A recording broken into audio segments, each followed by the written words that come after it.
मोट 12टी राशि 9टी ग्रह ये 9टी ग्रह मानकर प्रभाव ये 12टी राशि उपरे पड़ी थाए तेणु यह आम समस्त उपरे पड़ी थाए तेबे ये 9टी ग्रह मानकर ग्रहफल केतबळे आम मानक पई शुभ फल आनी देई थाए तो केतबळे अशुभ फल आनी देई थाए तेबे एमिति किछि ग्रहफल अछि जोतरे आमको अचानक धन प्राप्ति मध्य होई थाए आपण माने जानते कि तेबे आसंतु जानिबा।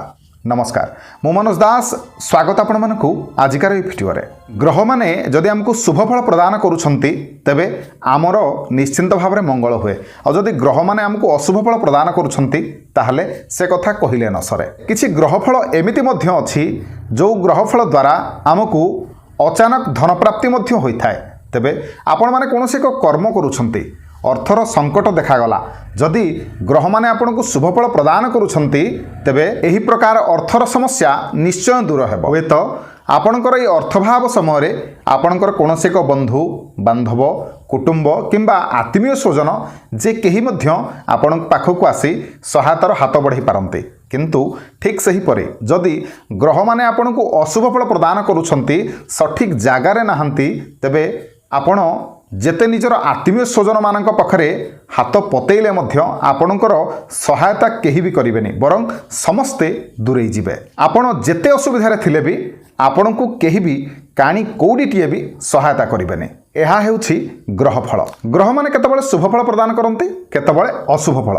तेबे ग्रह माने हमकु जेतबळे शुभ फल प्रदान करंती सेतबळे आमे सुख शांति रे बसवास करंती आ जेतबळे ग्रह माने हमकु अशुभ फल प्रदान करंती आपण राजा होइथिले मध्य आपणकु घास काटिबा को पड़ी पारे। आसंतु जानिबा केउ ग्रह आम राशि रो केउ स्थान रे रहिले हमकु अचानक धन लाभ होई थाए। देखंतु आपणक कुंडली रे जदि सप्तम स्थान रे मंगल अछंती एवं एकादश रे शनि अछंती तेबे एहा आपण मानक पई बहुत शुभ। जदि मंगल आपणकर सप्तम स्थान रे अछंती तेबे एहा अचानक धन प्राप्ति रो सुजोग आपण को देई थाए।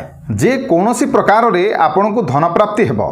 तापरे शनि महाराज जदि कोनोसी व्यक्ति उपरे शनि महाराजंकर कृपा आसी थाए तेबे याठू बड़ कथा कौन होई पारे। कथारे कहंतिनी शनि मेहरबान तो गधा पहलवान। ठीक सही परी शनि जदि आपणक ऊपर कृपा बरसई देले तेबे आपणकर सबु क्षेत्र रे जययुक्त हेबो। ठीक सेमिति जदि शनि आपणक कुंडली रे एकादश स्थान रे रहिबे तेबे एहा आपणक पई अत्यंत शुभ धन लाभ होई थाए। आपणको जदि शनिदेव एवं मंगल आपणकर उचित स्थान रे अछंती तेबे आपण कर्मक्षेत्र रे उन्नति लाभ करिवे। आपण को धनी हेबारु केही भी अटकई पारिबेनी। तेबे आपण मानकर सबुबेले अर्थभाव रहुछि कि पैसार संकट सबुबेले उपजुछि कि तेबे कौन करिवे गोटे छोटिया उपाय कहूछि करंतु निश्चिंत भाव रे ए उपायटी को आपण माने कले आपणकर कल्याण हेबो मंगल हेबो। जदि आलमारी रे धन रखुछंती तेबे सबा ऊपर थाकरे रखंतु। आलमारी रो मध्य भाग रे धन रखिले मध्य भल किंतु जदि आलमारीर सभा तल थाकरे धन रखुचंती तेबे एपरी कले धन जल्दी खर्च हो जाए थाए। जोठी धन रखुचंती आपण माने सेठी महालक्ष्मी जंत्र को लगांतु। महालक्ष्मी जंत्र धन को आकर्षित करि थाए। चेष्टा करंतु गुरुवार दिन किछि हळदिया वस्त्र हो किंबा हळदिया जिनिस किछि दान करिबा पई। प्रतिदिन जेतबळे आपण माने घरे पूजा करूछंती सही समय रे कनकधारा स्तोत्रर पाठ करंतु। एहा द्वारा आपण को कल्याण प्राप्ति होई थाए। तेबे भगवान शिवं को मध्य गोटा चाउल अर्पण करंतु। शिवं को गोटा चाउल अर्पण कले आपण को मध्य धन लाभ होई थाए।